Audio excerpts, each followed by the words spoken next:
Al mirar estas imágenes, sé lo que ocurrió hace varios millones de años, cuando los egipcios construyeron las pirámides.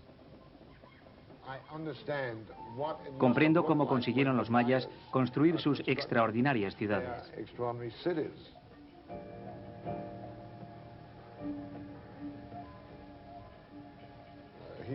No solo ha conseguido un reportaje, sino que lo ha convertido en algo bíblico.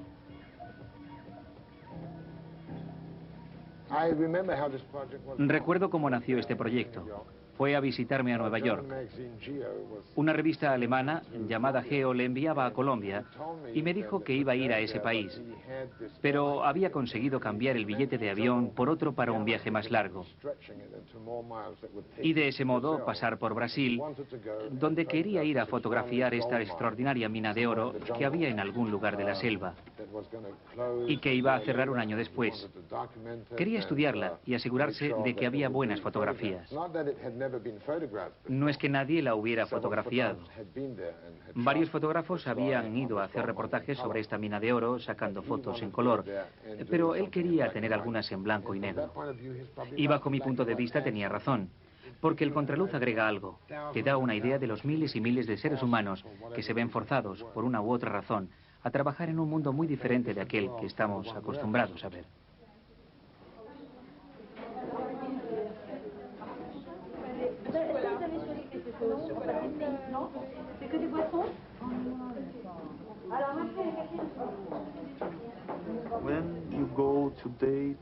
Hoy en día, cuando vas a una tienda o a un supermercado, te da la impresión de que las mercancías que compras en ese comercio han sido producidas en su trastienda.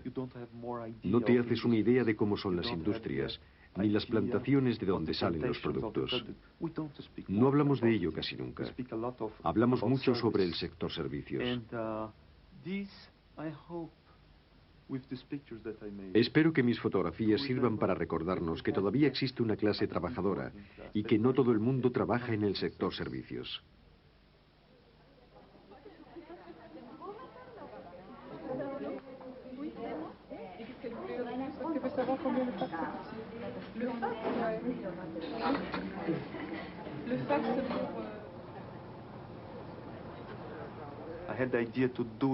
La idea de hacer un reportaje sobre la caña de azúcar surgió porque esta planta era muy importante para mí. Así que fui a fotografiar las plantaciones de Brasil y las de Cuba, y uní los dos reportajes. Para Brasil, la producción de combustibles implicaba muchos problemas, de modo que tenían que importar petróleo. Entonces se les ocurrió que sería mejor producir alcohol y usarlo como combustibles en los coches y demás. Este gran imperio agrícola fue levantado con el fin de obtener alcohol. Empezaron a comprar todas las tierras llanas y fértiles y a mecanizar su cuidado para la producción de azúcar.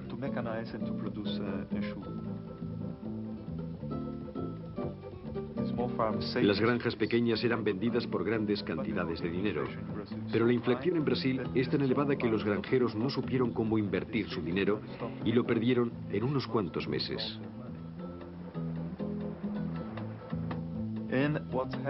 Así que los legítimos propietarios de los campos acabaron volviendo a trabajar sus tierras, pero como jornaleros.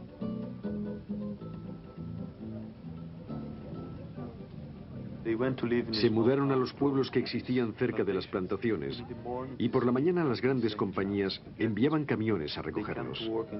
Los llevaban a los campos de cultivo y así trabajaban 4 o 5 meses durante la temporada de la caña de azúcar.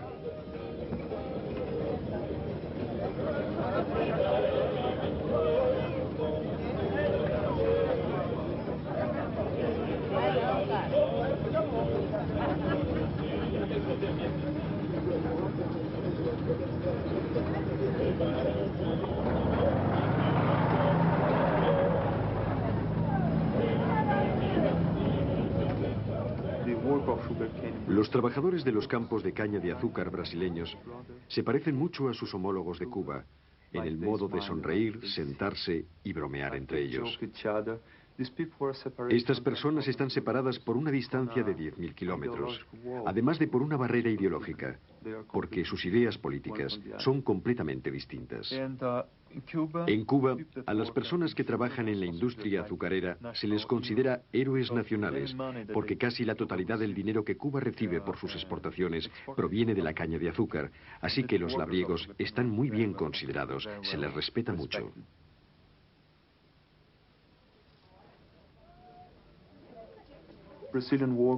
En Brasil, a estos trabajadores se les llama boias frías, que significa gente que come comida fría.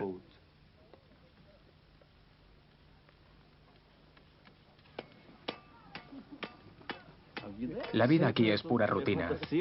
Cada día tienes que levantarte temprano y venir aquí a sufrir. Y al día siguiente igual, la misma rutina, día tras día. Así es.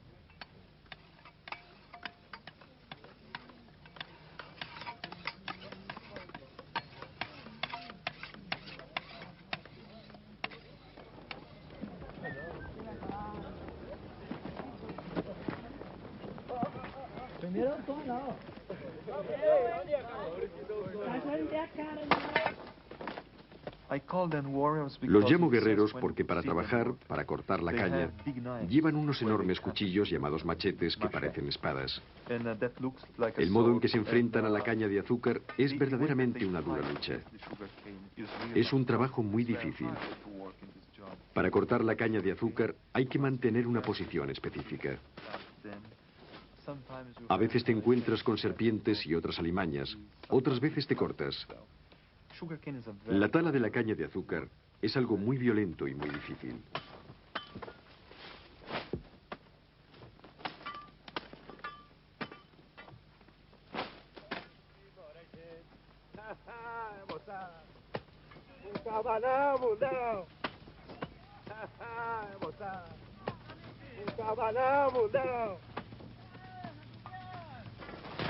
Eu desci de água abaixo pra brigar com tubarão. No lugar que canta galo, é certo que mora gente. Não sei cantar mais que o tempo não dá, companheiro. En Brasil, las mujeres hacen los mismos trabajos que los hombres. Así que ellas también son guerreras. Al menos eso me parece a mí. Yo lucho por mi vida y la de mis hijos.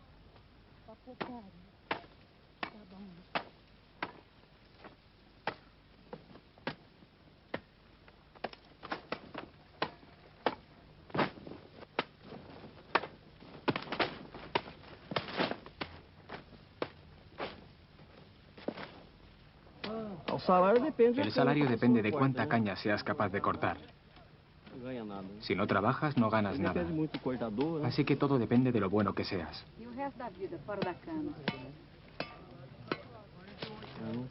El resto de tu vida, aparte de la tala de la caña, también es dura. Incluso ir al supermercado es difícil.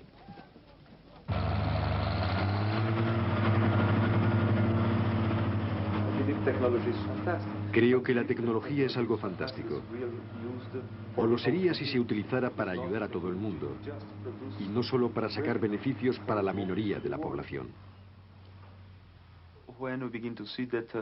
Cuando comencé a ver cómo grandes cantidades de obreros perdían su trabajo y cómo algunos sectores industriales empezaban a desaparecer al modernizarse y adaptarse a otros medios de producción,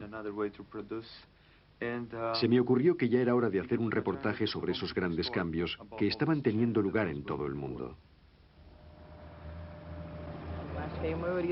A partir de ahora, creo que no habrá otras cosas en que trabajar, aparte de la caña de azúcar.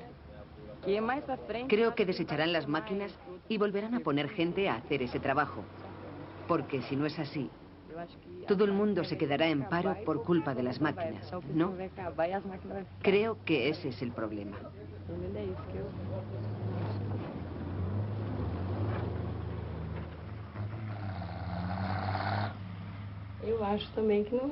Pienso que los hombres hacen ese trabajo mucho mejor que las máquinas, porque estas siempre dejan un tallo más largo y además rompe el extremo. Pero el obrero es muy exigente con su trabajo. Está acostumbrado a él y llega a gustarle mucho. Pero a las máquinas no les gusta nada, ¿verdad? Solo saben embalar. Así que creo que los obreros son capaces de hacer esa tarea mucho mejor que las máquinas. ¿Qué le parece que este libro cueste $120? Você sabia que livro como esse aí custa $120, que é mais ou menos 12 milhões? O que você acha? Es mucho dinero. Olha, dá uma olhada no livro. Fala o que você acha. ¿Qué más puedo decir?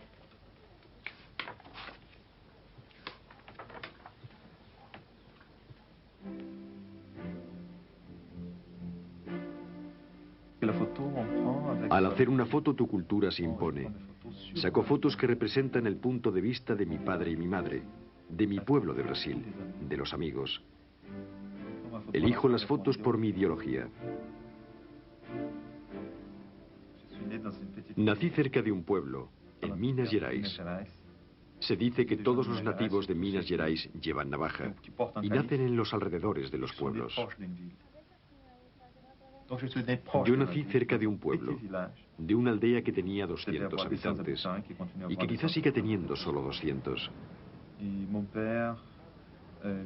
Mi padre tenía una granja de ganado. Aún la tiene. Siendo muy pequeño, fui a la capital de mi estado. Era un viaje muy largo, duraba unas 30 horas.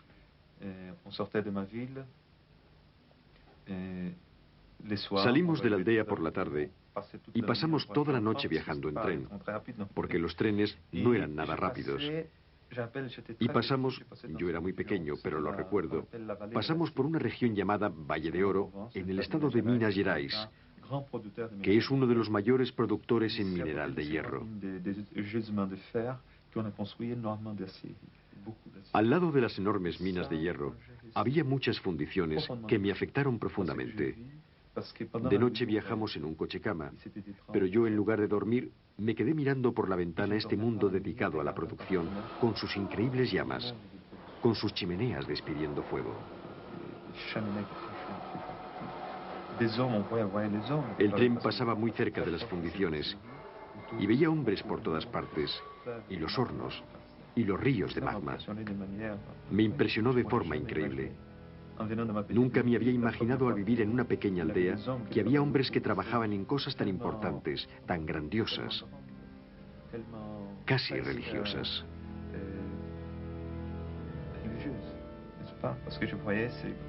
Quizá fue porque vi esos caudalosos ríos de fuego en aquellos inmensos edificios que me recordaban a las catedrales y aquellos hombres casi como sacerdotes que trabajaban en ese universo de humo y fuego. Era un mundo muy poderoso, con mucha fuerza. Fue entonces cuando comprendí de dónde venían los cuchillos y las navajas.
He trabajado en fundiciones de acero en Francia y en Ucrania, y en ambos lugares se pensaba que ellos eran el centro de la industria siderúrgica. Para construir cualquier máquina se necesita acero. Es la materia prima principal para los coches, por ejemplo. En la producción de muchísimos objetos que usamos en la sociedad de consumo se necesita acero.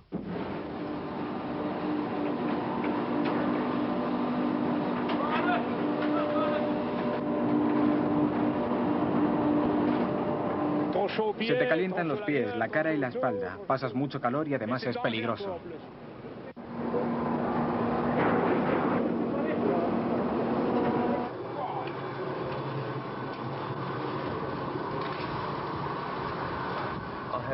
Tengo el privilegio de no hacer un trabajo demasiado fatigoso, porque para el blanco y negro no se necesitan muchas cámaras, ni muchos flashes, demasiada luz o varios trípodes.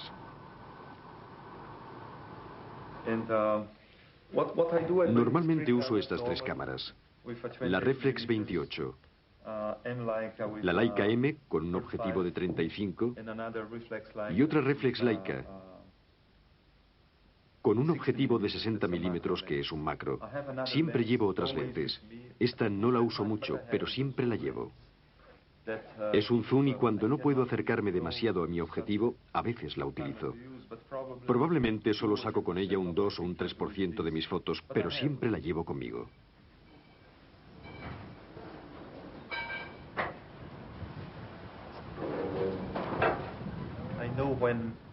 Sé que cuando uso el zoom para sacar una foto es porque no estoy dentro del panorama. Estoy completamente fuera de él. No me he metido dentro de la foto. No me estoy concentrando lo bastante.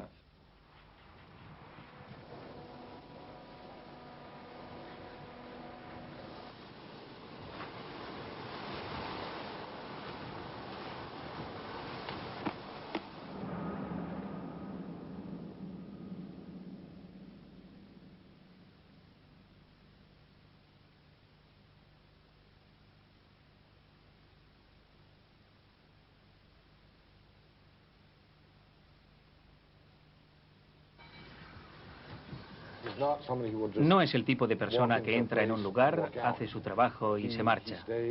Siempre se queda por allí, bebe con la gente y les hace muchas preguntas. Habla con ellos, habla con todos ellos. Es extraordinario. Salgado habla muy bien 4 o 5 idiomas, a veces con mucho acento, pero los habla. Y es capaz de comunicarse y no solo a nivel superficial. Estuvo aquí hace 5 o 6 años, por lo menos. Desde entonces tengo sus fotos en casa ampliadas. Me hizo 5 o 6 fotos y me las regaló. Y las hice ampliar. Me hizo 5. Cuando las reveló me quedé atónito. Era muy agradable, un hombre muy noble. Me dijo que él tenía que trabajar igual que yo.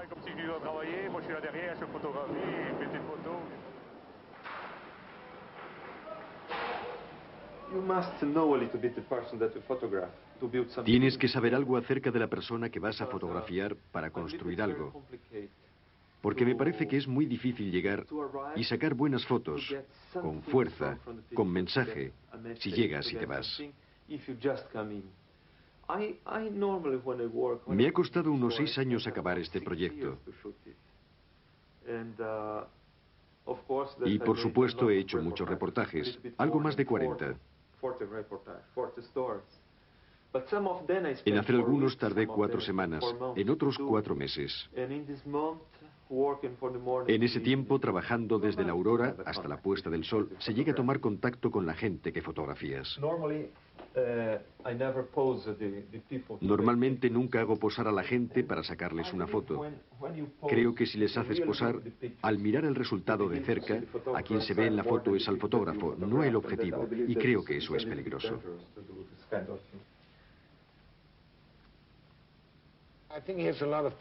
Creo que siente mucha ternura por la gente que fotografía, y él mismo lo dice. Le preocupa mucho su dignidad. No quiere mostrar lo peor de ellos, quiere que se vea lo mejor, en situaciones poco conocidas para el público. Así que aquí es donde juega un papel muy importante la relación tan especial que establece con ellos. Ya sé que Don McCullen, por ejemplo, y Gene Smith, siempre hablan de la dignidad de los sujetos y quieren protegerla, y no mostrarlos nunca en una actitud degradante para ellos. Pero creo que Salgado va más lejos. Lo enfatiza mucho. Él pertenece a la clase obrera y quiere mostrar su parte más positiva.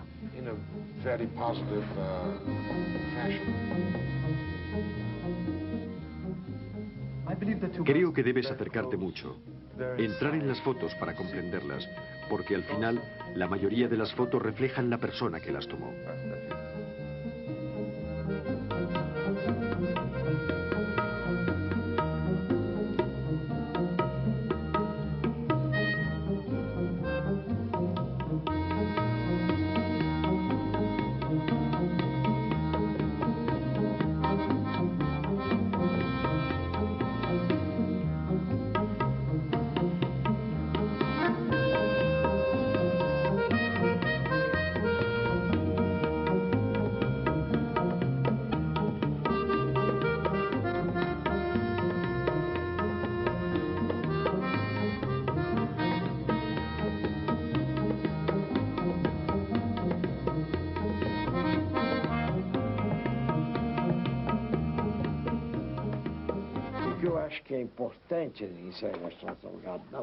Lo que encuentro muy significativo en Sebastião Salgado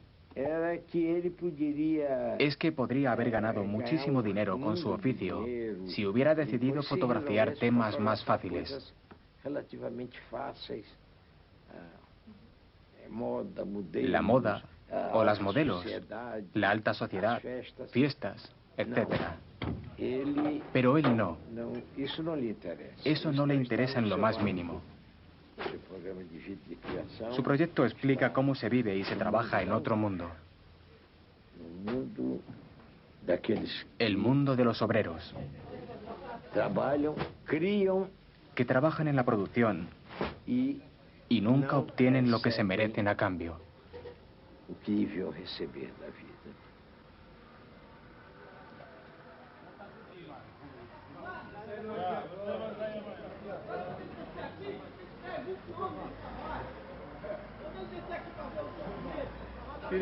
Es muy peligroso. Ahí abajo hay 12 hombres. Si no vas con cuidado, los sacos pueden caerte encima y matarte. Dile que necesitas 20 hombres. Díselo, no tengas miedo.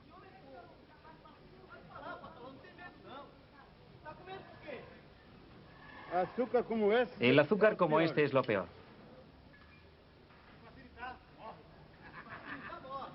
Así, recto. Sigue así. Cuidado con la cabeza. Si no te fijas puedes morir. Incluso llevando cuidado puedes acabar muerto. Como aquel jefe que estaba en cubierta y la grúa se le cayó encima. Estaba dando órdenes ahí mismo y la grúa se le vino encima.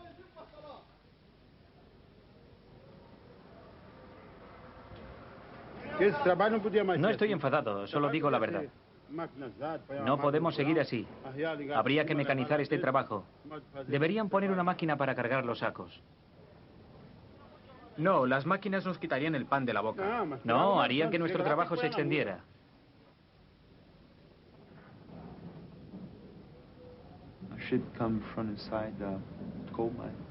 Los barcos llegan de las minas de carbón o de las de hierro.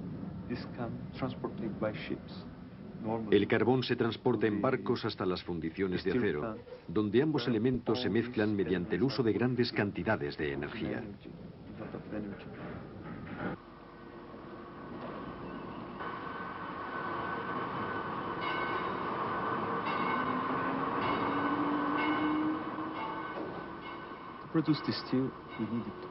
Para obtener acero hay que mezclar hierro, carbón y otros elementos. Pero estos dos componentes son los básicos para la producción del acero.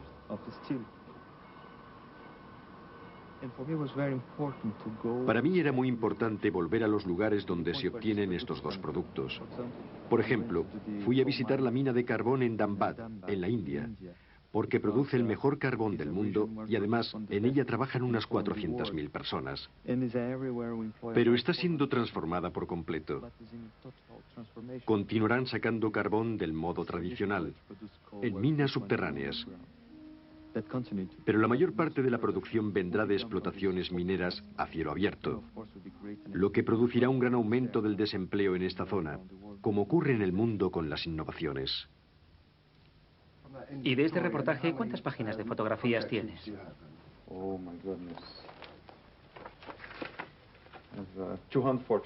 241.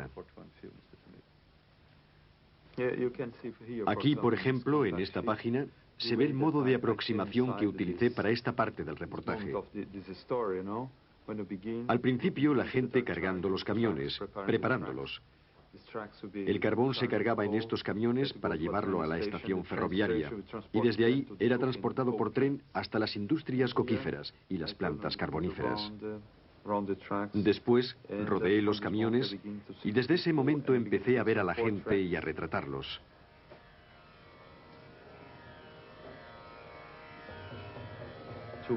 Dos retratos del mismo hombre. Luego, probablemente miraría hacia un lado y sacaría esta pequeña serie de 3 personas.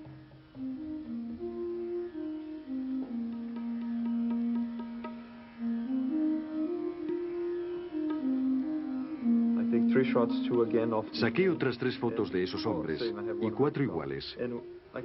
Tengo una vertical. Sigo desarrollando continuamente situaciones.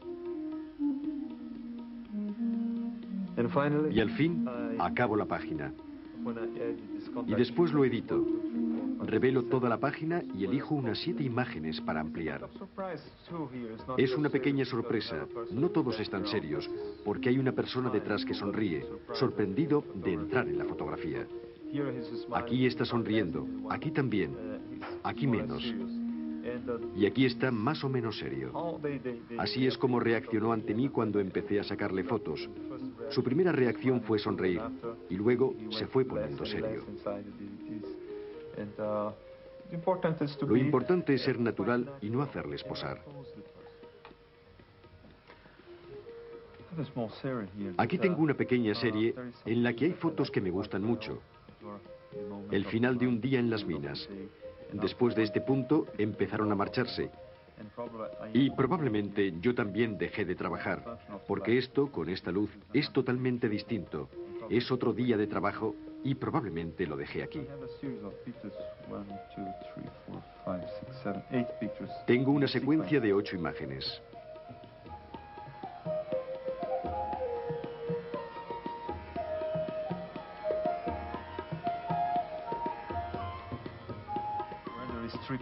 Aquí hay 3 fotografías que me gustan mucho, las número 15, 16 y 20.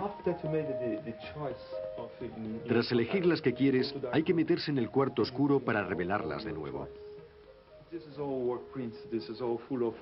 Todo esto son positivos. Creo que tengo más de 100.000 fotografías aquí.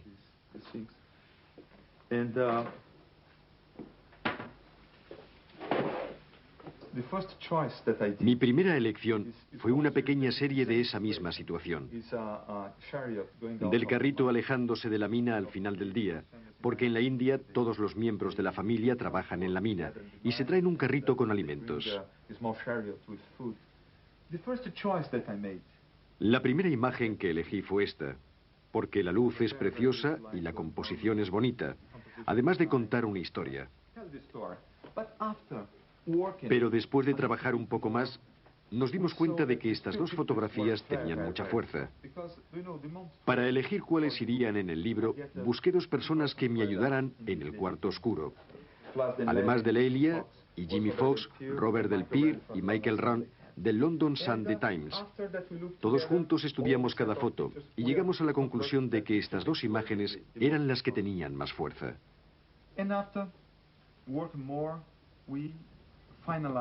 Al final, optamos por esta.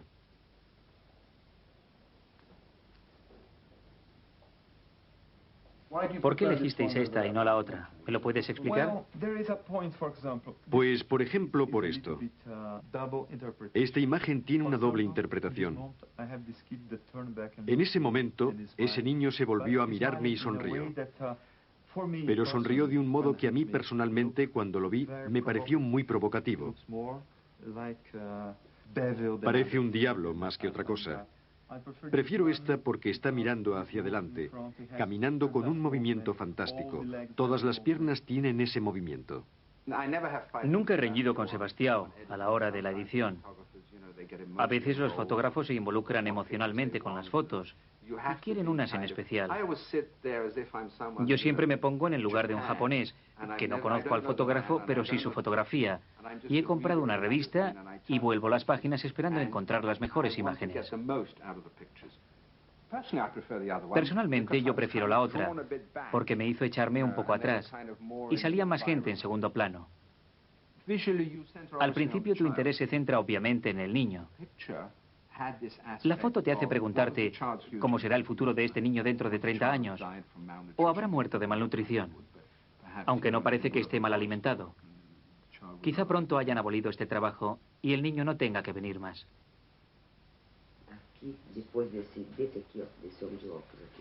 ¿Qué te parece? No estoy seguro. ¿Por qué? A ver la otra. La otra. La de los niños.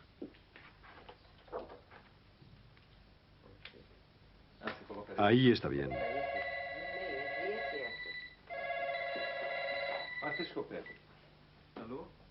Empezamos a interesarnos por la fotografía poco después de llegar a París, con unos amigos. Principalmente con uno que trabajaba mucho en el área de la fotografía y a quien le gustaba mucho. Empezamos a meternos en ella a través de mis estudios de arquitectura. Yo tenía que sacar fotos de edificios, así que me compré una cámara. Sebastián, por supuesto, también probó y le gustó tanto que se quedó la cámara.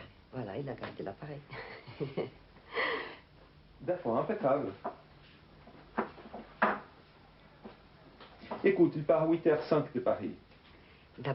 Lo que se le ocurrió fue lo mismo que hace cualquiera que coge una cámara por primera vez. Sacar a aquellos que tienes más cerca, y resultó que era yo. Esa semana me hizo un montón de fotografías, y después de ver los negativos, las revelamos. Su primera fotografía me había enfocado a mí sentada en el alféizar de una ventana y a contraluz. Era muy interesante. Y después de aquello, él siguió sacando fotos de todo lo que veía, de todo lo que le interesaba, abriendo siempre nuevos campos de exploración. Aunque empecé a trabajar en la fotografía muy tarde, descubrí un medio de comunicación con el resto del mundo, mediante la aproximación a un grupo de personas. Las fotografías que hago yo, la fotografía social y humana, no se sacan con el fin de producir hermosas obras de arte individuales. Siempre presento una secuencia de imágenes. En la exposición hay mucha literatura, 25 grandes pósters llenos de explicaciones, y en el libro cada historia es contada de un modo periodístico.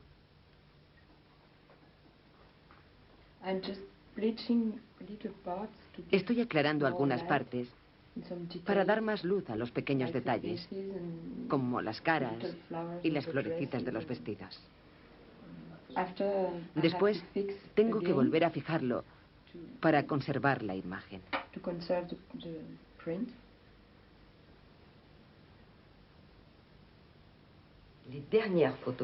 Son las últimas fotografías del libro, el último capítulo, un homenaje a las mujeres. Estas mujeres son muy fuertes y magníficas. Y esos velos. Nos parecía increíble que pudieran trabajar con esos trajes tan bellos. Y llenas de joyas.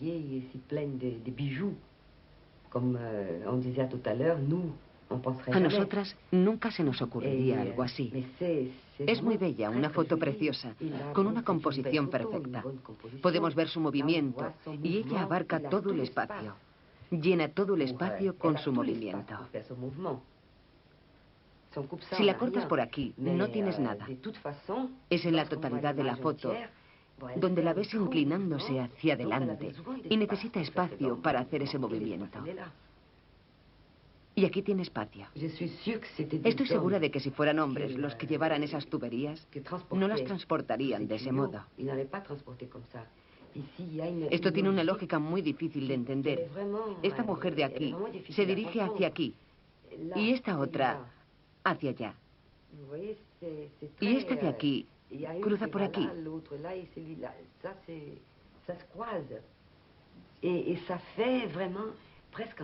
Realmente es casi como un ballet.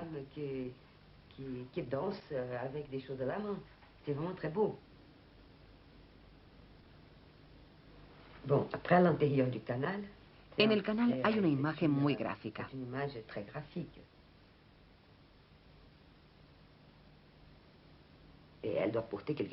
Es obvio que esta mujer lleva algo que pesa mucho, porque podemos ver el esfuerzo que realiza. Nos movemos siguiendo todos esos ladrillos hasta llegar a una escena llena de paz.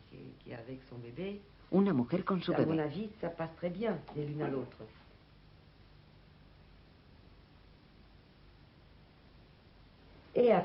Al final, como la historia es sobre la construcción de un canal, aquí está el canal y ya se ve la vegetación empezando a crecer, invadiendo el desierto. Y como siempre en el fondo, el ballet de las mujeres.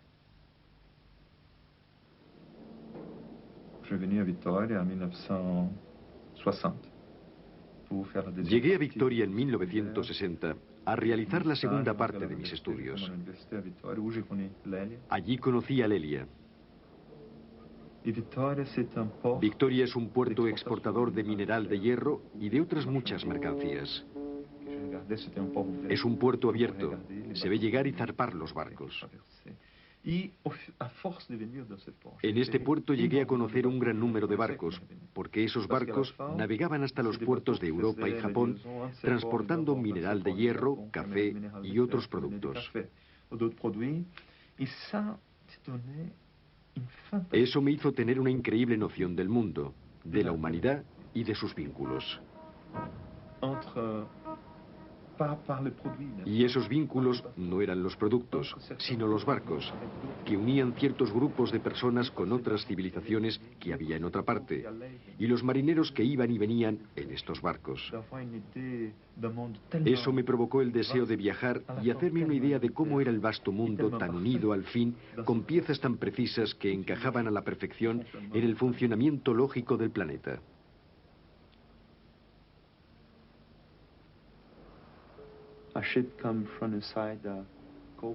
Un barco parte de una mina de carbón y otro sale de las minas de hierro. Estos productos son transportados en barco hasta las fábricas de acero, normalmente donde se unen ambos elementos, y se transforman en acero corriente, cuyo destino es un astillero. Y estos hombres unen esas planchas de acero. Se parecen mucho a la gente que trabaja en las minas de carbón y en las de hierro, porque en las minas la gente enferma de silicosis, ya que el aire que se respira allí deposita residuos en los pulmones y esta misma enfermedad se da también en los astilleros.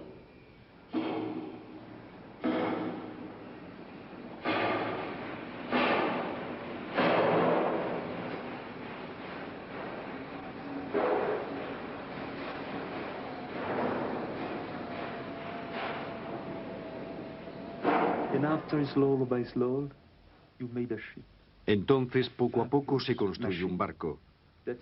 Una máquina fantástica que al principio, cuando la miras mientras se construye, no tiene sentido.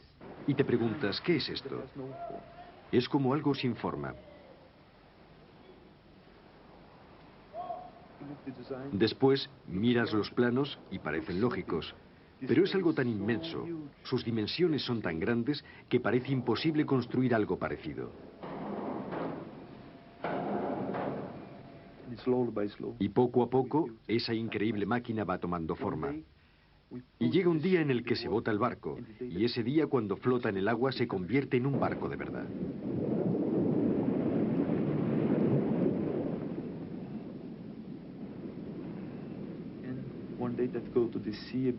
Y pronto navegará uniendo las distintas sociedades. Transportando mercancías producidas por otros hombres, transportando productos de todas las civilizaciones del mundo. Y un día, cuando el barco ya haya cumplido su función, se acercará a una playa para morir. pero nunca morirá. Será transformado y reciclado. Aquí también nos encontramos con la silicosis, porque el aire que se respira al soldar o cortar con un soplete es muy pesado. Así que la gente sufre esta enfermedad al trabajar en el desmantelamiento del barco. Y el barco vuelve a transformarse en planchas de acero. Y al final acabará formando parte de todas aquellas mercancías que ha transportado a lo largo de toda su vida, como navajas, cubiertos e instrumentos agrícolas.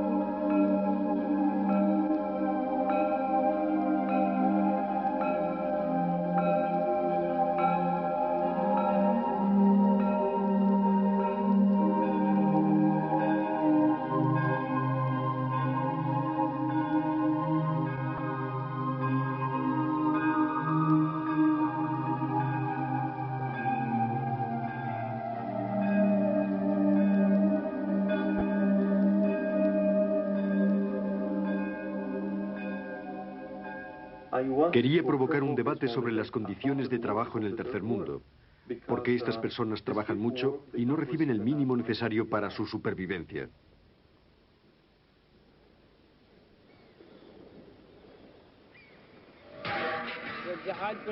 Al descargar la mercancía le puede caer encima a cualquiera. A veces los cables se rompen. Pero el año pasado alguien habló de más y le dieron una paliza. Le afeitaron la cabeza y le echaron a lomos de un burro. Desde entonces nadie ha osado a decir una palabra. Industrias Visora, Bombay. Creo que hicimos algo sobre Bombay hace 6 meses. Sí. Y estaba bien. Son 233.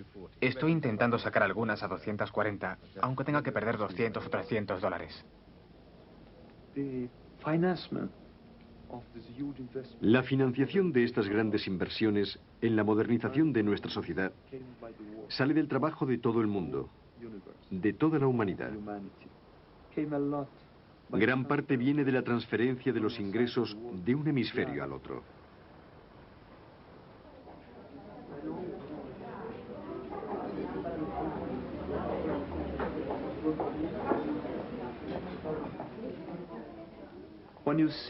Esto se ve claro si miramos, por ejemplo, las plantaciones de café o de té en África.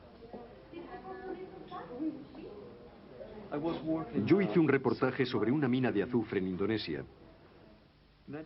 Y en 1984, los obreros ganaban al día unos $6,20, dólares americanos. Cuando regresé allí en 1991, los obreros ganaban $3,50 al día. Es decir, habían perdido cerca de un 50% de su nivel adquisitivo con respecto al mundo exterior. Probablemente eran casi el doble de pobres.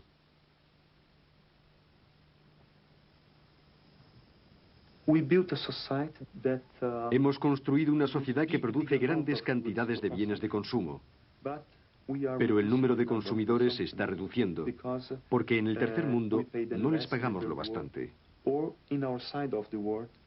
En nuestra parte del mundo nos estamos modernizando tanto que el desempleo está creciendo de forma asombrosa. Y esa es la pequeña paradoja de nuestra época, de nuestra historia, y tenemos que solucionarla, porque si no lo hacemos, podemos tener serios problemas. Así que espero que lo solucionemos.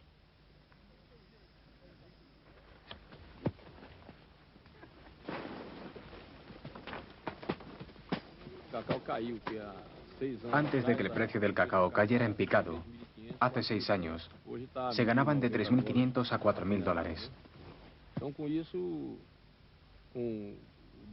Actualmente solo se ganan 1.900 dólares. Por tanto, a causa de la caída de su precio, las ganancias no cubren el costo de la producción del cacao. Los salarios son bajos. Está habiendo una crisis que implica grandes dificultades para la industria del cacao. La situación del obrero es la peor. Los que más sufren son los jornaleros. Ganan el salario mínimo, lo que es un escándalo, porque es una miseria. No sé cómo consiguen sobrevivir. Es una vida muy cansada. Solo hay trabajo de día y de noche. Pero usted ya sabe cómo es eso, ¿verdad? Usted también tiene que trabajar, ¿no? Manuel, ¿cómo ves el futuro de tus hijos? ¿Te gustaría que también se dedicaran al cultivo del cacao? Creo que no. Ruego a Dios para que me ayude mientras aún están en la escuela, para que después encuentren algo mejor. El cacao no da lo suficiente para vivir. Su futuro es muy poco prometedor ahora mismo. ¿Para qué quieres enviarlos a la escuela? ¿Qué quieres que hagan? Pues estudiar. Estudiar para que cuando crezcan puedan tener un trabajo mejor.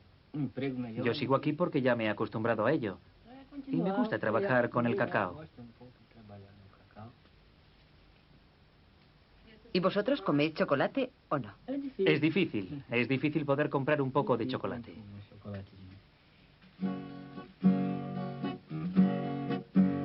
Cheguemos pra plantar cacau, gente, em uma noite de Natal.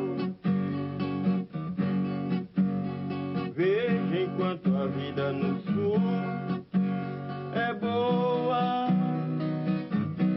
a gente trabalha, porém ninguém aqui vive à toa. Plantando cacau, nada faz mal, porque entende a gente normal. Vocês não sabem que a vida é boa pra quem vive normal. Cheguei aqui agora, só para plantar cacau. Porém de domingo comigo é um castigo. Eu não esqueço que passa contigo. Porém entenda agora, nada faz mal. A vida é real para quem vive plantando cacau. A vida é real para quem vive plantando cacau. A vida é real para quem vive plantando cacau.